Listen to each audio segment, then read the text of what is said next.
Good afternoon, everybody. Thank you for joining today's update on COVID-19 in North Carolina. We continue to mourn the passing of more North Carolinians to this new coronavirus. We have confirmed 763 cases in 60 counties throughout North Carolina. As expected, our numbers continue to increase rapidly. This is a highly contagious virus that's deadly for some. To continue our aggressive battle to slow the spread of COVID-19, today I have signed a stay-at-home order for the entire state of North Carolina. Enforcement begins at 5 p.m. on Monday, but we urge you to start as soon as you possibly can. It's what we have to do to save lives. It has the force of law. This order directs you to stay home unless you need to leave for essentials such as your job, food, medicine, outdoor exercise, or to help someone. It bans gatherings of more than 10 people and directs everyone to stay at least 6 feet away from each other. This is known as social distancing. We've heard a lot about that. But it's really physical distancing. The order allows essential services to continue and directs those businesses that need to remain open use a strong social distancing policy. These are tough directives, but I need you to take them seriously. Although we're physically apart, we must take these steps together in spirit.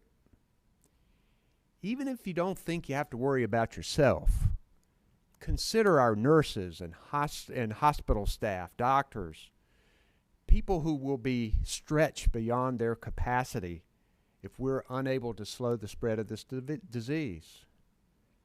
Consider your families. Consider your friends. People that you might infect if you're carrying the virus. We need to keep them safe. North Carolina is now considered by the CDC to have widespread transmission, meaning that some people who've tested positive don't know how they got it. They didn't travel anywhere. They weren't in contact with a known positive person. But now they find themselves sick with the virus. Because no one is immune, because there is no vaccination, the best scientifically proven tool we have to slow the spread is keeping our physical distance and staying at home. Now, I know this order may lead to even more hardship and heartache. Many of you are already doing what you're supposed to do, even though it means that you're isolated or that you might have lost your job. That's a difficult situation, so thank you for doing the right thing. And I'll do everything in my power to try and cushion the economic blow. Because I've made benefits easier to get with my executive order, we've had more than 200,000 unemployment claims filed, with most of them citing this pandemic. The first COVID-19 unemployment benefits will be paid next week, and I am fighting for federal and state help for workers, their families, and businesses. We will not forget those who've lost their livelihoods in this crisis. Being apart from family and friends is difficult. Working via conference call or webcam can be frustrating. The sounds of our lives, the school bell or the halftime buzzer, they're gone. Losing your job or closing your business has to be difficult.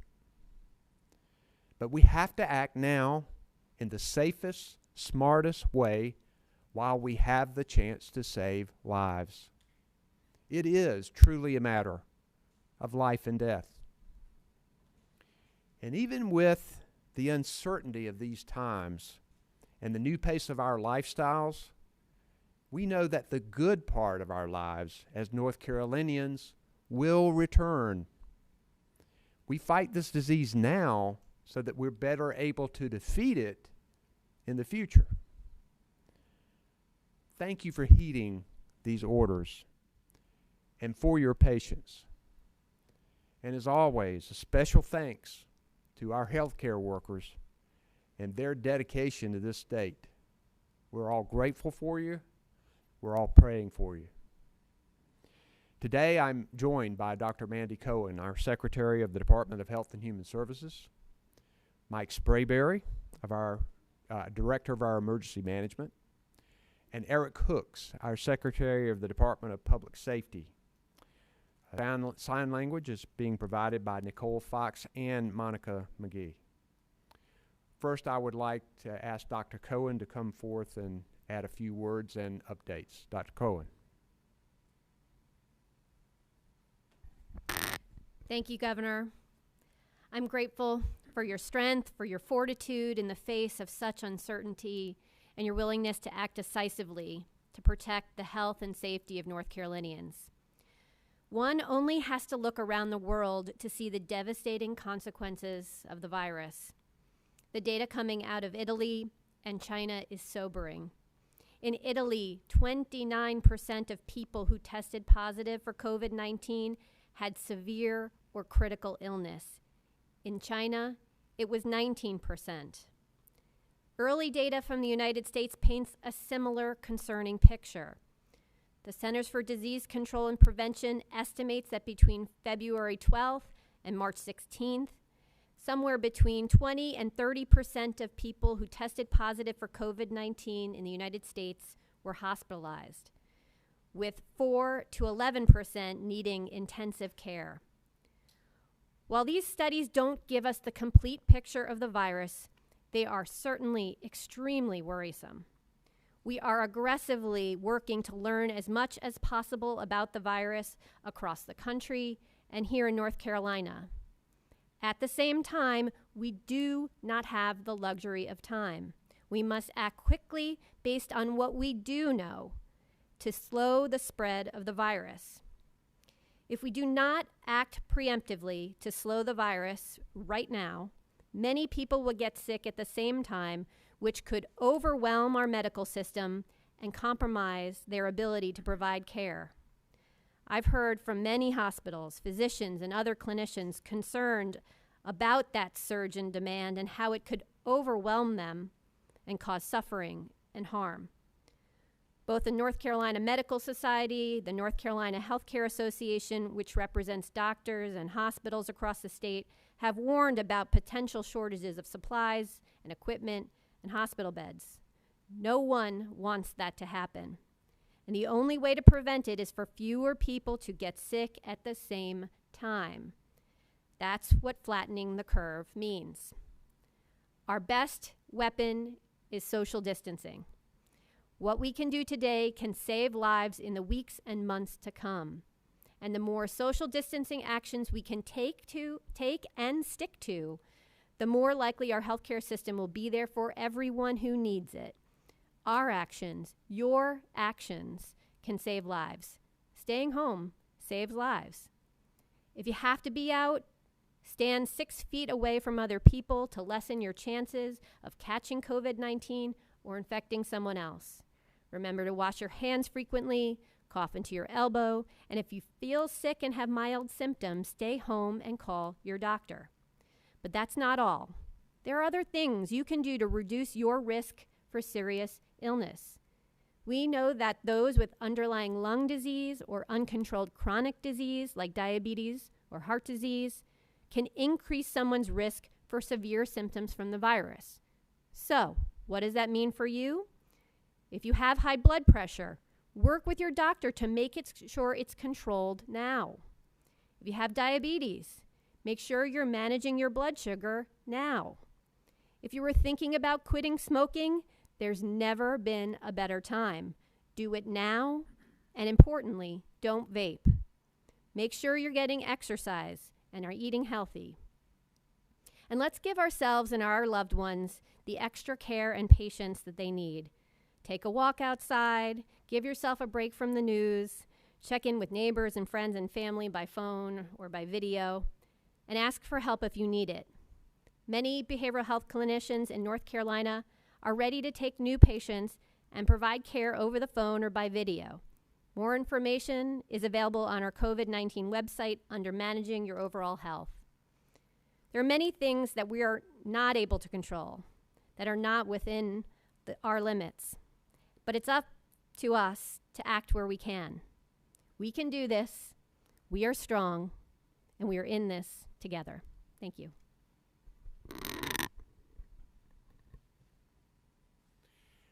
Thank you, Dr. Cohen.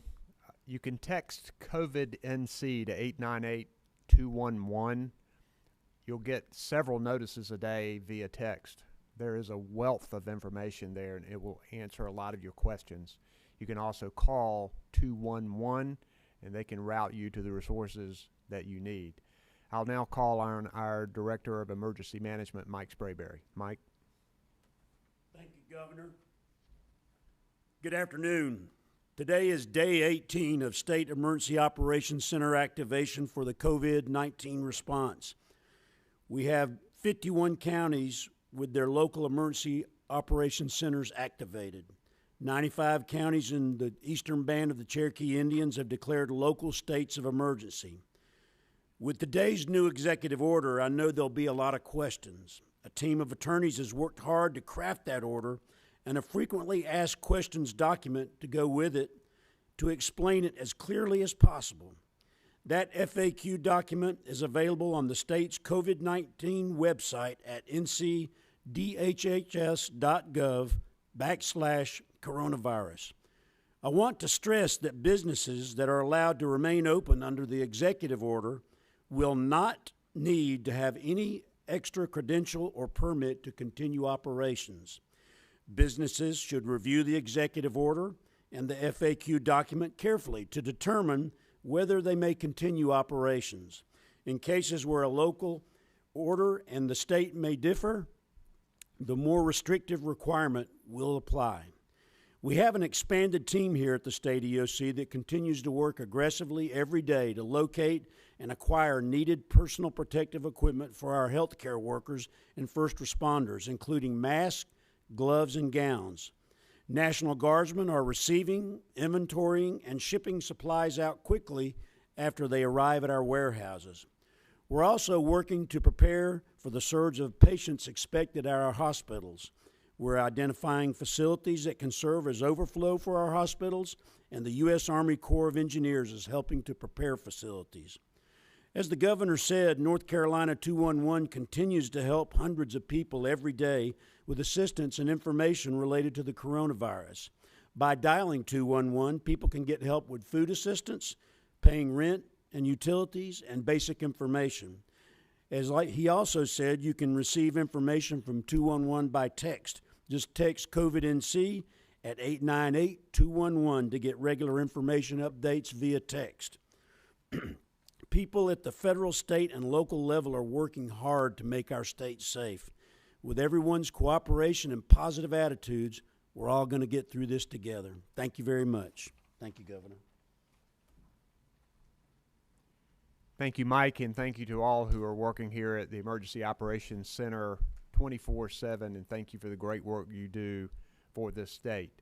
We're now going to open it up for questions for myself, for Director Sprayberry, for Secretary Hooks, or for Secretary Cohen. And we'd like for you to identify yourself and your news agency when you're calling. I do have another call that I have to get on fairly soon, so I won't be able to stay all that long, but we'll answer as many questions as we can get to. So if we can get the first one, that'd be great.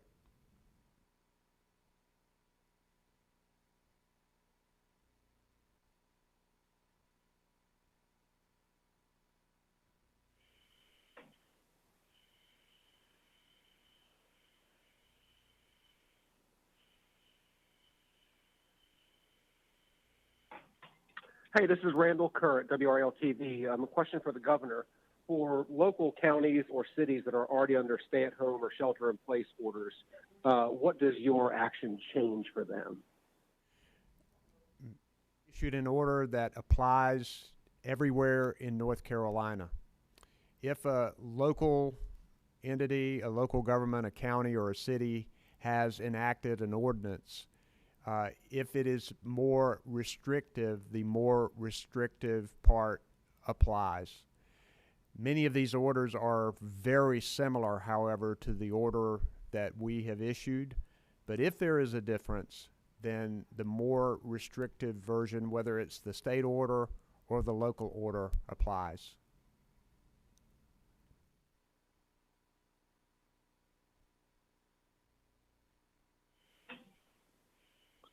Yeah, thank you. This is Travis Spain at WRAL. I feel like we have not seen very much data backing up these moves, whether it be modeling or other projections on hospital expectations. When are we going to see that sort of thing? We are examining data from other countries, from other states that have experienced this before North Carolina. I think it's pretty clear across the board that suppression of people coming into close contact with each other reduces the spread of the virus. I think we see that right up front very clearly. But I know Dr. Cohen has been working with researchers and talking with them about analyzing this data, and I'll let her address that. Thank you, sir, and thanks for the question. Yes, understanding the complete picture of this virus is very important as we go forward. And we are working aggressively to understand data here in North Carolina and from around the country and the world. As we all learn more about this, we're able to synthesize that information, and it helps us tailor our actions as we go forward. But as I said earlier, we cannot wait for the perfect information to move forward here. What we know is that we need less people to get sick at the same time, so that we don't overwhelm the capacity of our medical system. And that's the aggressive action that we have been taking and the additional step we are taking today. So I urge everyone to be staying at home, to abide by these orders so that we see less spreading of the virus and that we don't overwhelm our medical capacity. And so we're able to address everyone's medical need when they have it.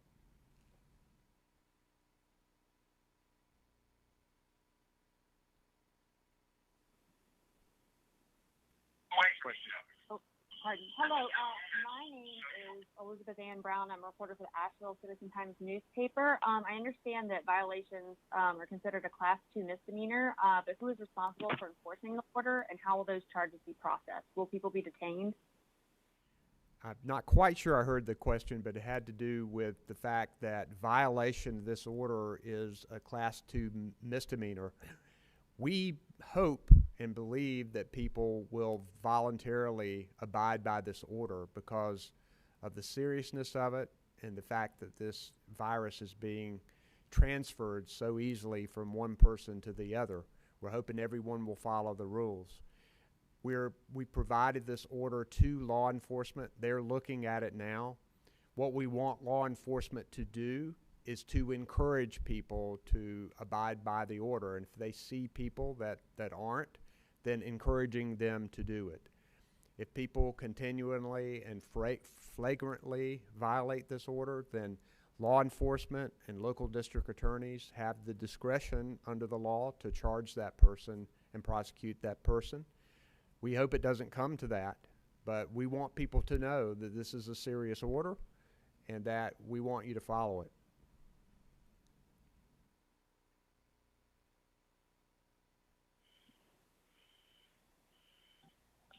Hi, this is Matt Mercer with the North State Journal. Two questions. First, how was the list of the definitions for essential businesses developed? And second, approximately 90 to 95% of tests have come back negative. Will the DHHS still be reporting those numbers as more tests come in? We've heard that they will not. Well, first, we obtained the list of essential businesses by looking at other state orders and looking at the Department of Homeland Security, which has a definition of essential businesses. We also are reporting the tests that have been completed, getting that information from as many private labs as we can and from the state lab, and reporting the number of positives. I'm going to let Dr. Cohen address what may lay down the road regarding testing. Thank you, Governor. So as we go here, we are trying to do as much as we can to be transparent about the information that we do have. As the Governor mentioned, we are trying to help folks understand how much testing is going on across the state, and it is extensive, not just at our state lab, but at all labs, and we will continue to post that information. We have changed the way in which we are testing because we want to be focusing on those that are at high risk, and particularly on our healthcare workers, those in long-term care facilities, and those who are at highest risk of having bad outcomes from the virus. So we're certainly going to be prioritizing our efforts there. As you all know, we've been having a number of supply issues, both around testing and around personal protective equipment, and we want to make sure that we are protecting our healthcare workers and slowing the spread. And I'll go back to saying that is why we are taking the actions today to slow the spread of the virus. Everything we can do and everything that you can do to heed our advice and stay home, the better our state will be. Thank you.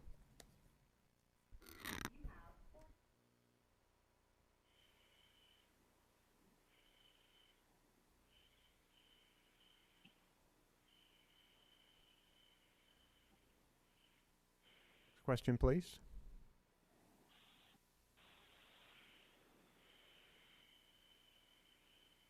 Hi, Ben Leonard here from the 9th Street Journal. I was just wondering, some states have released demographic data on who's getting the virus. I was just wondering if there's a timeline for when that's going to be released. You know, I think it's important that the public know the demographic data on the virus. I know that there are concerns about protecting people's privacy, and I know that the Department of Health and Human Services is looking at all of those issues, and I'll let Dr. Cohen tell you where we are in that process. Thank you for the question. Right now on our website, if you go to ncdhhs.gov/coronavirus, you can find demographic data there for folks, so you can see both age bands as well as gender, and of course a map of our state. We'd like to continue the same way in which we've moved towards reporting our flu data. As we mature this process, we'd like to get to a place where we're able to share that data in a timely way. So right now you are able to get a fair amount of demographic data, and we'll add to that as we go. Thank you.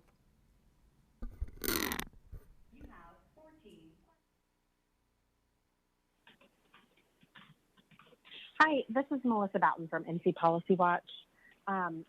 We've learned today that some of the state prisons are severely understaffed, and that Central Prison in the North Carolina Correctional Institute Foreman doesn't have any ventilators, in addition to a number of other shortages. Do you plan on getting involved in any capacity with decarcerating people, or offering any guidance other than what's being done currently, which is just kind of to cut off visitation and keep an eye on who's going in and out of the jails or prisons?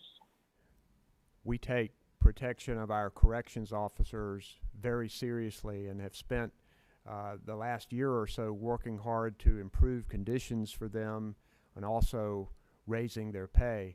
But now we know that this is a very difficult situation for all of them, and we want to provide them as much help as we can. We also know that when we have a confined space, like in a prison or in a nursing home, that there's a greater chance to spread the virus. And that's why visitation has been restricted, and why they've taken steps regarding work release in order to be able to protect people who are in prison right now and to protect the corrections officers. But we have the Secretary of the Department of Public Safety here with us today, Eric Hooks. And Secretary Hooks, I'll let you respond to that. Thank you, Governor, and thank you for the question as well. We have long since had planning teams in place and have been looking at the entire issue for our correction population and offenders within our facilities. They do present some special challenges. It's not new to many of you that corrections has been short-staffed, and we have been working diligently on that over the last several years. Offenders who become sick, not just for flu and other illnesses, are afforded adequate medical care, and those hospitals that are available to the public, that we do utilize those too as well. Speaking to your question about ventilators, and that is correct. We do not have ventilators within our correction facilities, but those inmates are taken out for appropriate care.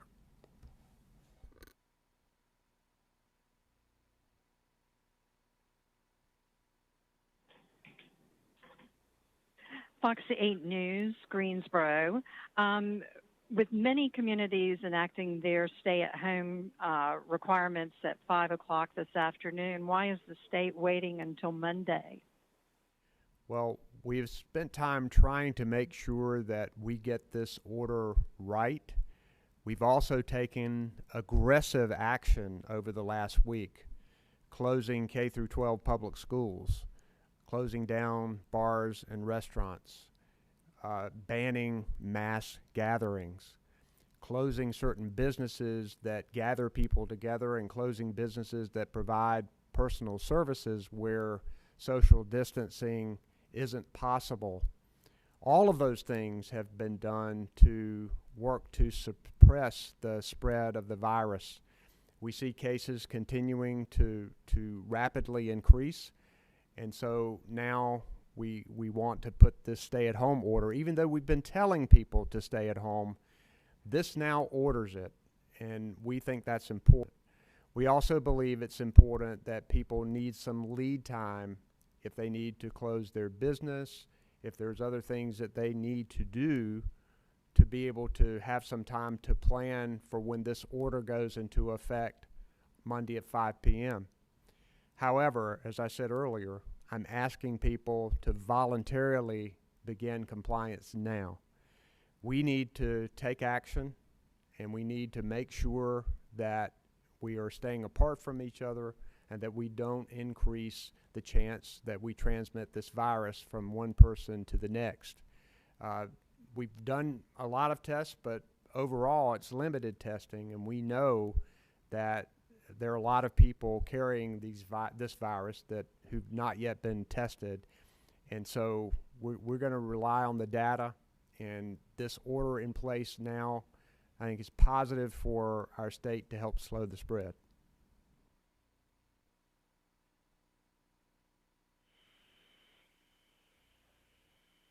This is Gary Robertson with AP. Governor, I assume you've been told more details about the stimulus package from Washington. Is there anything in there that you're particularly happy about, or something that you did not see in there that you wish had been in there, or that North Carolina legislators need to, to fix? First, I'm happy about the money that is going to go to small businesses through the SBA, Small Business Administration. I'm concerned about their ability to get it out as quickly as we need it. A lot of these small businesses are undercapitalized and are hanging by a thread right now. It's truly important for them to get the money. I also think it's important that we're getting these checks into the hands of everyday people in North Carolina. Most everybody has had this affect their family in one way or another. I think the stimulus money, the checks that will go to everyday people is positive. I would have liked to see more money appropriated to the states and municipalities. There was $150 billion in there, and that's good. We were hoping that it would be $200 billion. One thing we know that by delaying our taxes to July 15th in North Carolina, that that puts that money into the next fiscal year, and it could cause problems for our state this year. So having money to be able to fill that gap is important. I do think, though, that we're in good fiscal shape, that we will be able to analyze this federal bill. There's a lot in there, and we've got people, all of our budget people are looking very carefully at what it does. And I've talked to both Republican and Democratic leaders in the House and the Senate. I think everyone wants to try to get together to put a package that we can pass quickly that helps to provide whatever federal matches we need to draw down all the federal money to North Carolina, and to try to supplement what holes we may see after we analyze all of it that we would want to reinforce in North Carolina. I did work closely with all of the congressional delegation and push them as hard as I could on it, as well as regular calls with the president and the vice president and other people in the administration.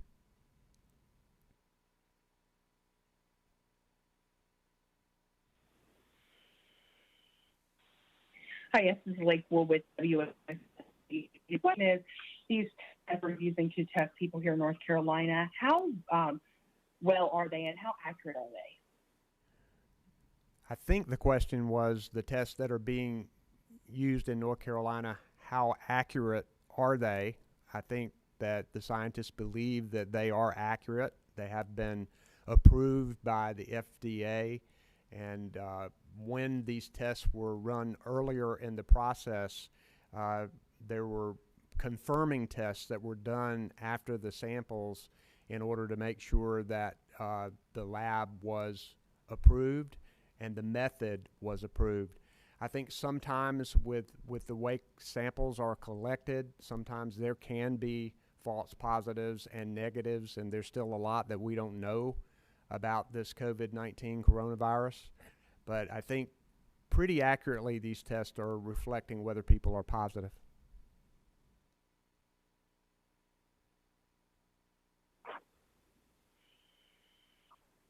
Hi, this is Michael Hyland from CBS 17. I wanted to ask what specifically we will be looking at over the next 30 days to determine whether you'll either have to extend this order or be able to lift it. Is it going to do with hospitalizations, the number of positive tests? How are we all going to know that we're approaching the end of this at some point? I think that we're going to be looking at all of those things. How rapid is our rise of people who are getting infected? How overwhelmed is our medical system becoming? Are we running out of hospital beds? Are we running out of ICU beds? Are we running out of critical medical supplies in order to be able to keep people alive? Every decision that we're going to make puts public safety number one. That's the number one criteria. I think over the next 30 days, this order is in effect, along with the other orders that I have issued, that we will be gathering more data, not just from North Carolina, but from all over the world, to be able to tell us with more specificity what works the best. What is the most effective things that we can do to slow the spread? In addition, hoping all the time that there are drugs that are developed in order to treat the symptoms, and then at some point in time along the way that there is a vaccination that can help prevent people from contracting this virus. But that's a ways off. And I think most of the public health officials will tell you that we're going to be dealing with this for a while, and that it's not going to be any kind of quick short-term cure for this, because we know that we've got to try to flatten the curve and try to keep our medical system from being overwhelmed. So we'll look at all of that to determine whether we need to extend the order or change it in some way.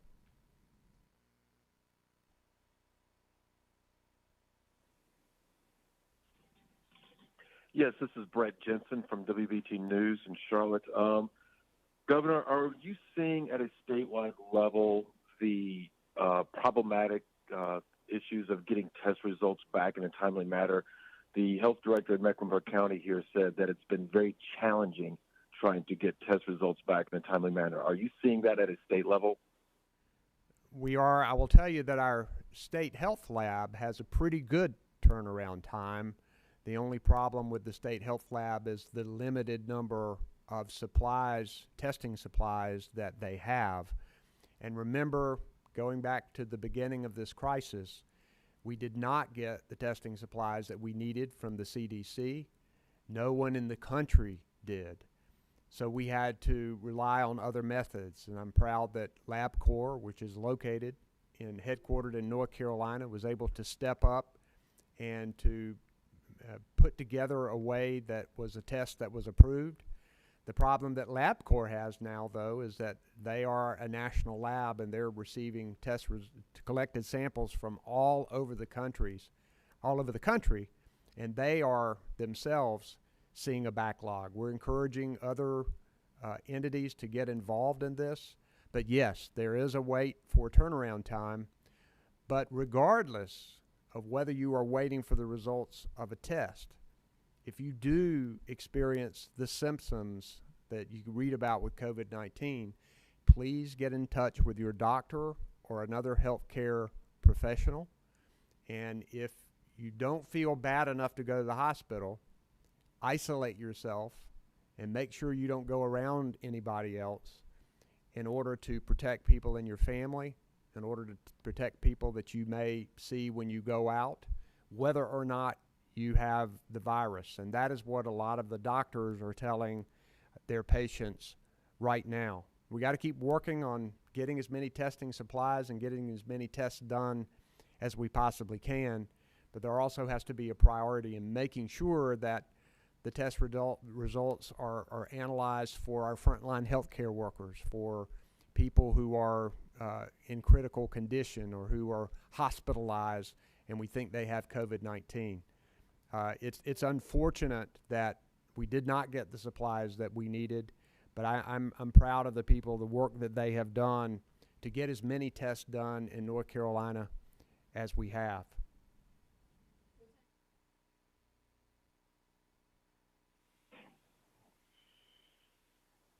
Yeah, this is Nick Oxner at WBTV in Charlotte. Kind of following up on the question Brett just asked. This is for Secretary Cohen. On Monday, Secretary, you said that North Carolina was going to be pivoting to a surveillance method, similar to how the state tracks the flu.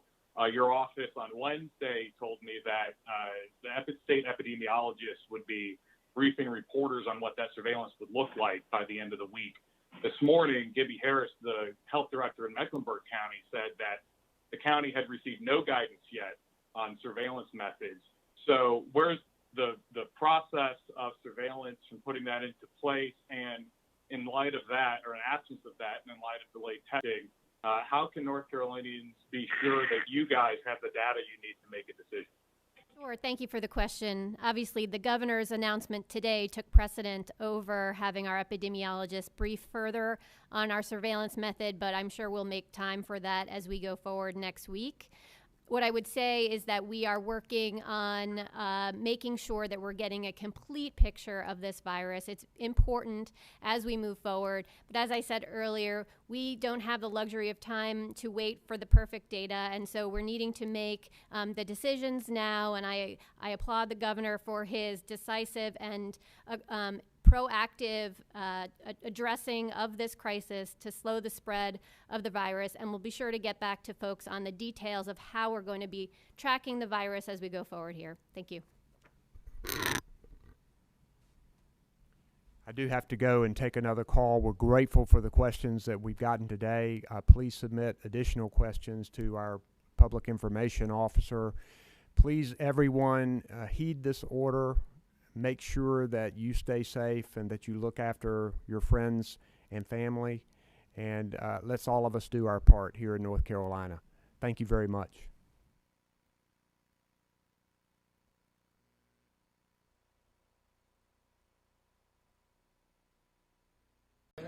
This is a very big group. Pardon me.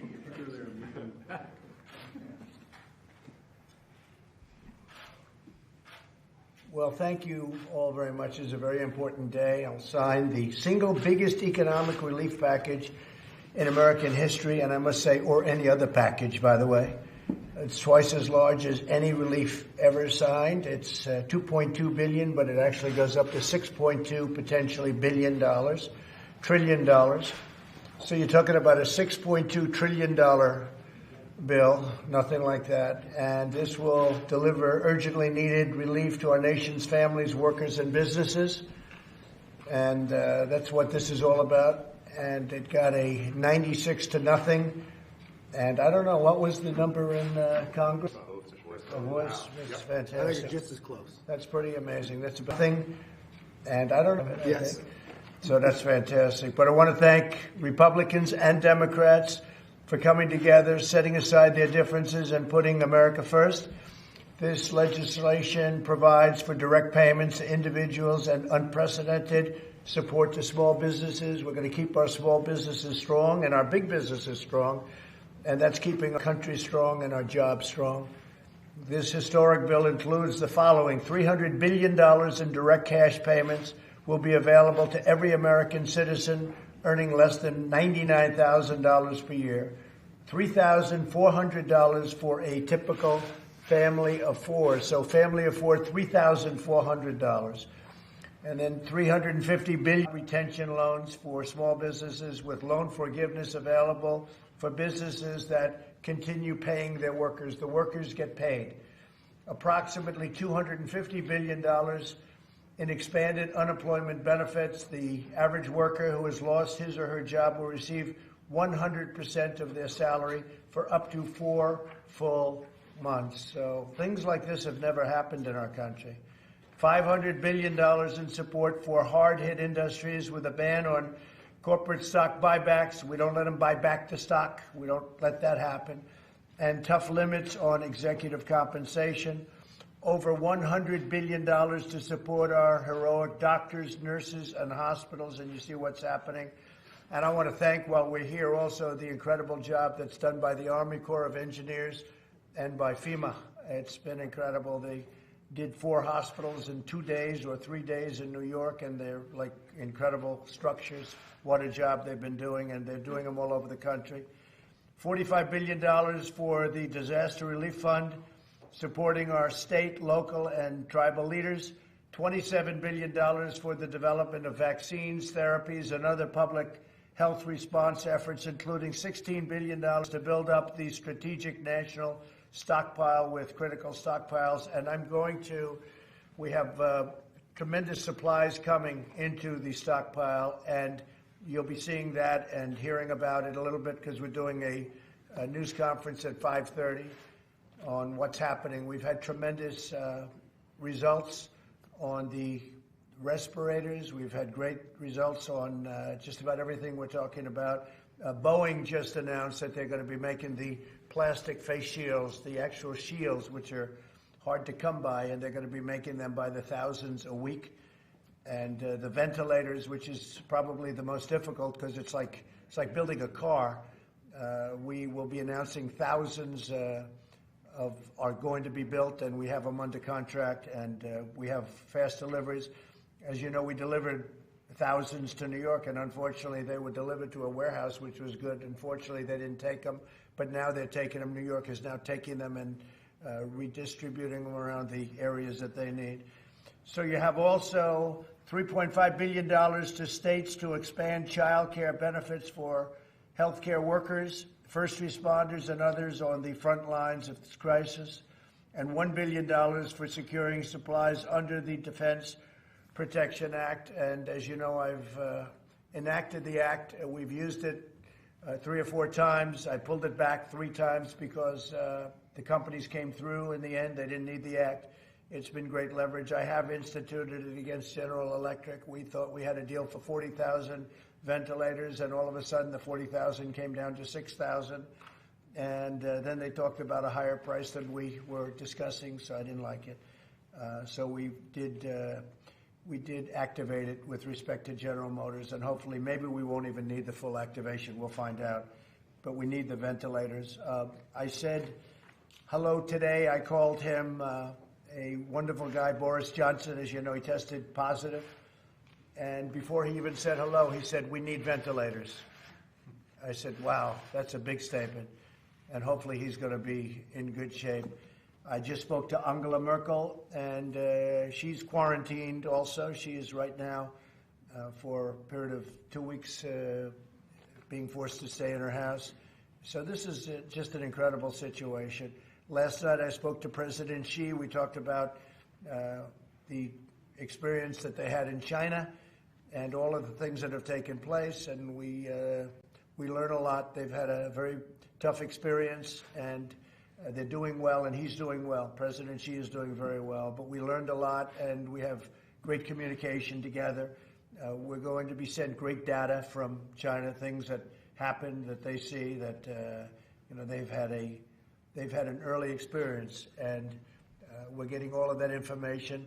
Much of it has already been sent. It was sent yesterday and sent to our scientists to study.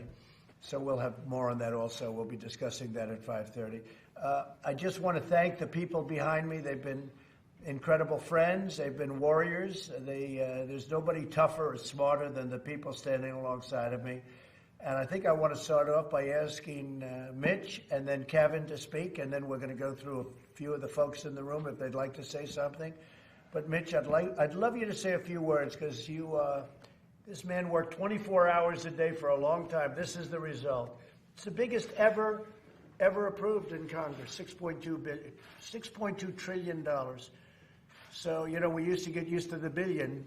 It used to be million, then it was billion, now it's trillion. And it's going to go a long way. It's going to make a lot of people very happy. Mitch McConnell, please. Thank you, Mr. President. Well, let me just say this is a proud moment for our country, for the President, the Republicans, and the Democrats all pulled together and passed the biggest bill in history in record time. I also want to thank Kevin McCarthy and our leaders on the Republican side in the House who helped speed this through to passage. The American people needed this rescue package. They needed it quickly, and we delivered. It's a proud moment for all of us. Mr. President, thanks for the opportunity to be here. I'd love to shake your hand, but Anthony would get angry at me if I did that. So I better not do it. I can't. It's so natural. I just want to go back and shake his hand. They've done such an incredible job. Kevin, please. Yeah, I do want to start. I want to thank all. The real answer to America is we're listening to you. You do your part, and we're going to do ours, and that's exactly what's happening today. What Leader McConnell did was amazing. He made it bipartisan, bicameral. Everybody was involved. I wish we could have signed this earlier this week. Maybe there wouldn't be as many people who are out of work, but this will put people back to work. I also want to thank Secretary Mnuchin. You've done an amazing job, and we thank you for that, and all the team that's here. Look, as I said in my speech, the virus is here. We didn't ask for it. We didn't invite it. We didn't choose it, but we are going to defeat it together because we're going to work together, and this is the first start of it. The hospitals will get money, the money they need. The small businesses will be able to hire their employees back. That is a grant. You don't have to borrow from that place. The other businesses get a retention to keep your employees on. This has something for everything, and to the task force and the vice president, all the work that you're doing with this president, this will be the needed resources you need as well. And so thank you for that, and thank you for your leadership, Mr. Very President. special. Mike Pence, Mike, could you please say something? You've been working very hard in charge of our task force, and then I'd like to ask Steve to say a few words. Thank you, Mr. President. Thanks for giving me the opportunity just to express all of our appreciation and the gratitude of the American people for the accomplishment that's reflected in the legislation that you'll sign in just a few moments. You told the American people that we would do whatever it takes. You called on the Congress to step forward to make coronavirus testing free for every American, to make paid family leave available. The Congress, with the leaders gathered around us here, stepped forward in a bipartisan fashion and delivered. But today, every American family, every American business can know that help is on the way. I want to thank Leader McConnell for his yeoman's work in really forging a bipartisan bill in the United States Senate. I want to thank Leader McCarthy for his great work. But as the President said, I also want to thank the Democrat and Republican leadership across the House and Senate. This is an American accomplishment. Mr. President, it's exactly what you asked the Congress to deliver for the American people. Thank you very much, Mike. And Steve Mnuchin, you know how hard he's been working. And Steve, please say a few words. Mr. President, thank you very much for your leadership and for the Vice President's leadership. You made it very clear to us last week we should think big, that this was a war on the virus, and that we should have the resources to protect American workers and American business. And I'd like to thank the Senate. It was a great honor, Mitch, to work with you and everyone on a bipartisan basis to get this done. This is going to be a great thing for the American workers. And Kevin McCarthy, thank you for all the work in the House did to pass this quickly. So at Treasury, as I've said, we are committed to move forward quickly, and we're going to get money in people's pockets quickly. Thank you, Mr. President. Great job, Steve. Gene, please. This is a great day for American workers. Protecting American workers, American jobs has been a hallmark of this presidency, and this bill today is another very important step in that direction. It includes unprecedented support for American workers who've lost their jobs through no fault of their own, but because of this virus, and gives them as near as we could the same wage they would have gotten through unemployment insurance if they'd been able to keep their jobs for up to 4 months. I think even more important, it includes $350 billion in loans for small business, but structured in a way to incentivize them to keep their workers on payroll so that those loans can be forgiven at the end of the period. And it comes on top of legislation the President signed last week for paid leave for workers who have to be at home because of the virus. Paid leave reimbursed in full, dollar for dollar, to the employer. It's the first federal paid leave law for the private sector ever, and that also was achieved on an unprecedented bipartisan basis. This is the third major bipartisan piece of legislation in 3 weeks, 3 bills, 3 weeks, to address this virus. So again, I want to thank the President for his leadership, his commitment to American workers, the Vice President as well, and Leader McConnell, and also my colleague, Secretary Mnuchin, who did work so hard to help you get this done. Dr. Fauci, you may want to just say for a minute what hit the world. Something hit the world, and the world maybe will never be quite the same, but we're going to make it a great place anyway. But certainly you could maybe say a few words about that. Well, thank you, Mr. President, and I want to thank everyone involved in this. This is what America is all about, a bipartisan approach with your leadership to do something that's sorely needed by the American people. Dr. Birx and I and all of our medical people here are fighting the virus directly, but the virus has an impact on the American people, both directly by illness and death, but also indirectly because many of the things that we have to do to suppress the virus has a negative impact because of what we're doing. To give them relief economically is absolutely essential. So I feel really, really good about what's happening today. Thank you all very much. Thank you very much. Deborah, perhaps you could say a few words also about. Well, thank you, Mr. President. Dr. Fauci covered it very well. As many of you know, I worked for him and he was my mentor 40 years ago. I think whenever we start with one of these very serious diseases and a pandemic, the President's first goal was ensuring the health of the American people, and that's why we put out these very strong guidance. It's been a pleasure to work with the economic team here because they understand data in the same way. Economic data and health data is very similar in how you have to interpret it in a very granular way. And I think recognizing that the health of the American people is first, but the economic value of the nation is also critical. And I just want to thank all of you for what you've done for the American people today. Great job you're doing, too. Thank you. Kevin, please. So just 20 days ago, I don't know that anyone could have imagined how hard we'd been hit, medically or economically. But 20 days ago, I don't think anyone could have imagined Congress pulling together so quickly and so forcefully behind what the President identified we needed for this country. This is a proud moment for all of us, and it's just an example of what leadership can provide here in the White House, and then how we can respond as a Congress. So thank you, Mr. President, for your leadership. I'm just saying, as Kevin's saying, that 20 days ago, a couple of days longer than that maybe, we had a smooth-running, beautiful machine. We had the greatest economy in the history of our country. We had the highest stock price we've ever seen. It went up, I think, 151 times during the course of the presidency. And then we got hit by the invisible enemy, and we got hit hard. But it wasn't just us. It was 151 countries, I think, as of this morning. And you call Germany and speak to Angela. She's in quarantine. And as you know, Boris was diagnosed that he's positive. and all of the things that are happening. It's hard to believe what's gone on just in a short period of time. And because of the talent behind me and lots of other talent in government, what we've done, this is a big part of it, obviously, but not the biggest part. Everybody's pulled together. Our nation's pulled together. The spirit is incredible. The people have pulled together more than anyone and better than anybody, and they're doing really, really well. But just to think how life can change, where you go 20 to 22 days ago, everything's perfect.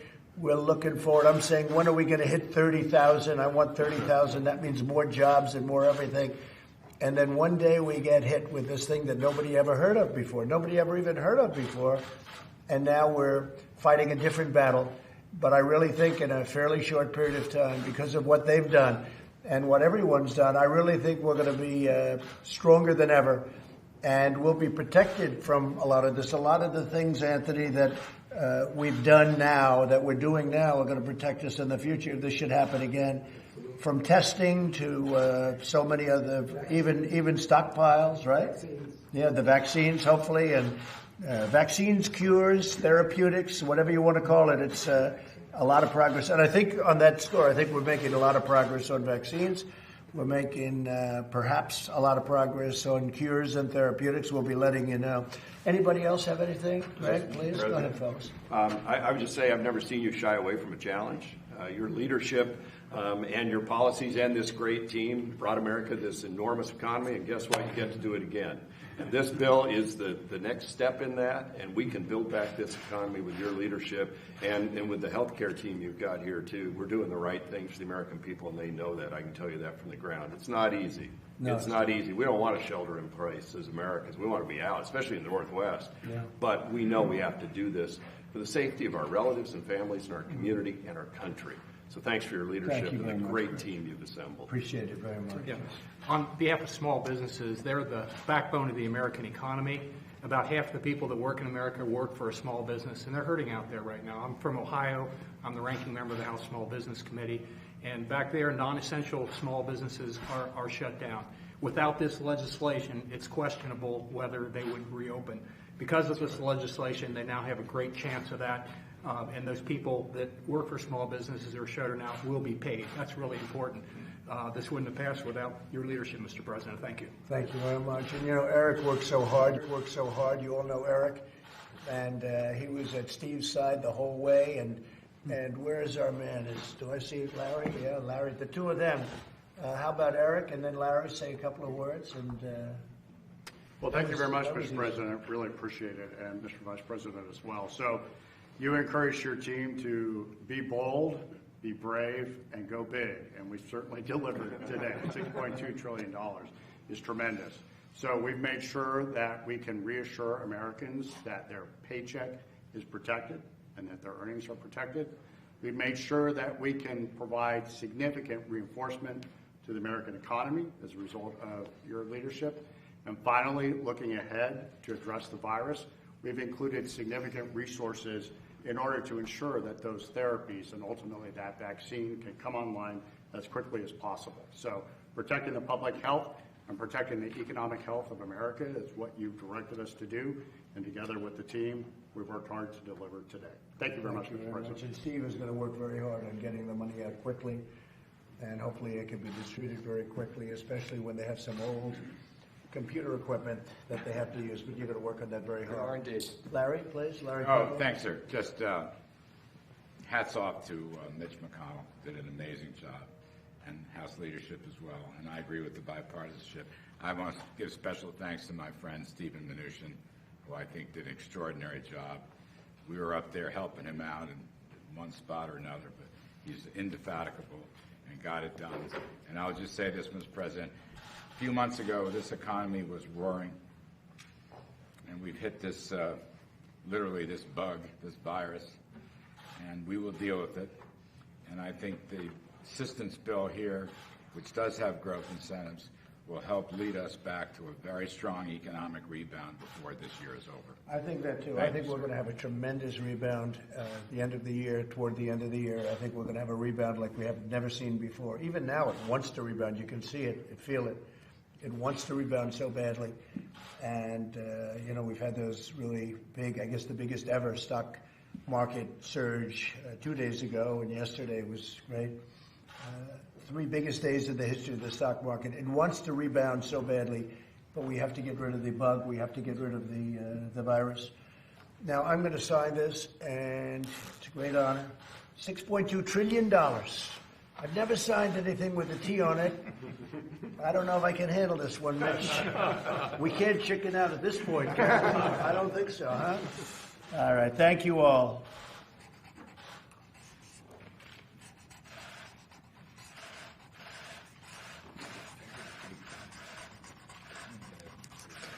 Good. I wanted that to be a nice signature. That was